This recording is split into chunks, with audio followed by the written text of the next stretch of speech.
1 मार्चपासून मेळघाट संघर्ष यात्रा या ठिकाणी बच्चू कडू यांनी काल सुरू केलेली आहे। आपण जर पाहिलं तर 175 किलोमीटर अंतर पार केलेलं आहे। आपल्यासोबत बच्चूभाई भाऊ काय सांगाल, 175 किलोमीटर अंतर आपण पार केलं आहे।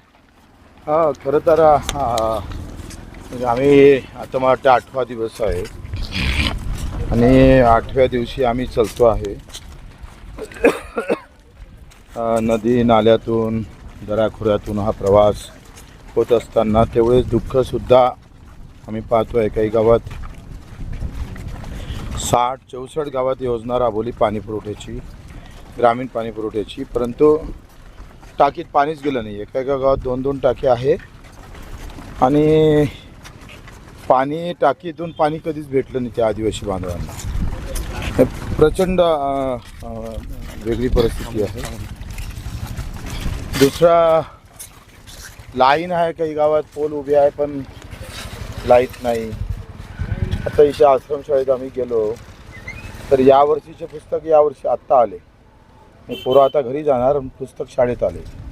अशा विचित्र अवस्थेमध्ये मेळघाट पाहतो आहे आणि विदर्भातले मुख्यमंत्री, विदर्भातलेच आदिवासी मंत्री असताना सुद्धा आणि आतापर्यंत विदर्भातलेच वनमंत्रीसुद्धा होते तरीसुद्धा यांना पाहण्याचा दृष्टिकोन बदलला नाही।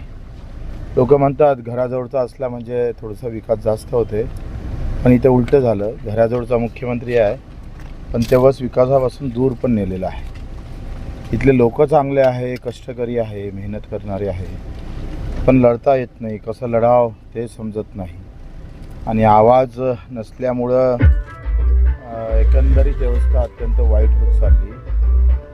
मेळघाटचा आवाजच नाही आहे। मुळात तो आवाज निर्माण करण्याचंही काम आम्ही यात्रेच्या माध्यमातून करत आहोत, जेणेकरून इथली जनजागृती वाढली पाहिजे आणि त्यानं या अन्यायाच्या विरोधात आवाज उठून एकत्र उभा राहायला पाहिजे। टावर उभे दिसतं, रेंज येत नाही, म्हणजे रस्ते चालायलासुद्धा म्हणजे आपल्या दिसत नाही। म्हणून आता आम्ही पाहिलं का काही गोष्टी फॉरेस्टवाल्याला आम्ही सांगितलं। आता कालच्या बैठकीमध्ये 20 तारखेपर्यंत 15 गावाला पाणी सोडतं म्हणून त्यांनी लेखी स्वरूपात आश्वासन देतं म्हणून सांगितलं। वनपट्टीच्या संदर्भातला विषय आहे। विद्युत लाईनचा तर मागच्या वर्षी प्रस्ताव दिला होता आणि तो अपुरा दिला होता। तुम्हाला माहीत असेल का, हा जो तार आहे ना, तार याच्या खाली किती जमीन येतं ते पण द्यावं लागतं। म्हणजे त्या ताराखालच्या जमिनीचा पण हिशोब द्यावा लागते टायगरवाल्यांना। म्हणजे ही तर आश्चर्यचकित करणारी गोष्ट आहे। पोलचं आम्ही समजू शकतो, पण तार जर गेला तर ताराखालून किती जमीन जातो। या सगळ्या याच्यामध्ये 76 हेक्टर जमिनीचा प्रस्ताव विद्युत विभागानं पाठवला नाही, त्यानं 22 गावाला लाईन भेटत नाही आहे। आता त्यांनी सांगितलं आम्ही 15 दिवसात तयार करून पाठवतो, म्हणजे हे यात्रेचं यश आहे। 15 गावची जीवन प्राधिकरणच्या योजना, एकूण 4 योजना चिखलदऱ्यात आहे, 3 धारणीत आहे।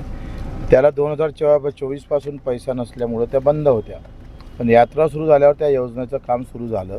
त्या ठेकेदाराला दमदाटी दिलं का बाई काम करावं लागेल, पैसा येणारच आहे।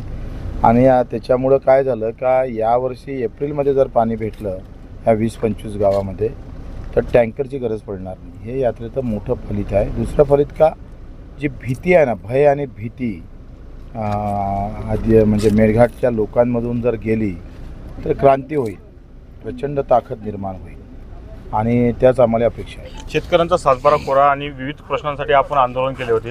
राज्य सरकारनं 2 लाखापर्यंत कर्जमाफी केली, परंतु सातबारा कोरा केला नाही। 2 लाखापर्यंत कर्जमाफी केलेली आहे आणि ह्याच्यात अजून पूर्ण मला असं वाटतं का शेतपर्यंत शासन निर्णय निघत नाही का। 3 लाख जर कर्ज असेल तर 2 लाख माफ होऊन 1 लाख भरायचं आहे का, 3 लाख कर्जवाल्याला माफच भेटणार नाही, या अनेक त्याच्यातल्या अजून स्पष्टता आली नाही। चालू कर्जधारकांना ते 50,000 किंवा रेग्युलर भरणाऱ्यांना 50,000 कबूल केले। मला वाटतं ते 1.5 लाखपर्यंत जरी असले पाहिजे। एकंदरीत आंदोलनाला पूर्ण यश जरी नाही आलं तरी कर्जमाफीपासून पळ करणाऱ्या सरकारला आम्ही थांबवलं, निवड थांबवलंच नाही तर कर्जमाफी करायला लावलं। हे आमच्या कार्यकर्त्याचं, शेतकऱ्याचं, सगळ्या नेत्यांचं यश आहे, त्याच्यामुळे ते शक्य झालेलं आहे। आता उरलेल्या गोष्टींनी पुन्हा लढू। 9 तारखेला तुम्ही सांगितलं आहे की जर सरकारने आदिवासी बांधवांच्या प्रश्न जे आहेत मार्गी न लावलं तर त्रिशूल आंदोलन आपण तहसील कार्यालयावर करणार. आता आम्ही पायी चालतो आहे 8 किलोमीटर, 8 दिवस झाले पायी चालतो आहे. 175 किलोमीटरच्या वरते चढत असताना, शांतीच्या मार्ग चढत असताना कोणी दखल जर घेतली नाही आणि शांतीच्या मार्गानं तुम्ही दखल घेतच नसाल तर मग काय फक्त पायी चढून काय घरी जायचं असते काय? त्रिशूल तर घेणारच, तांडव नृत्य तर करणारच. उद्याचा दिवस संघर्षाचा राहील, अधिक संघर्षाचा राहील आणि सरकारला झुकवणारा राहील. नक्कीच. तर आपण जर पाहिलं तर बच्चूभाऊंच्या या संघर्ष यात्रेदरम्यान आदिवासी बांधवांच्या बऱ्याचशा ज्या समस्या मार्गी लागलेल्या आहे, परंतु उद्याचा दिवस जो आहे हा तांडवाचा दिवस राहील असा इशारा सुद्धा या ठिकाणी बच्चू कडू यांनी दिलेला आहे. मी किरण ओले, जनुकाज न्यूज, मेळघाट, अमरावती.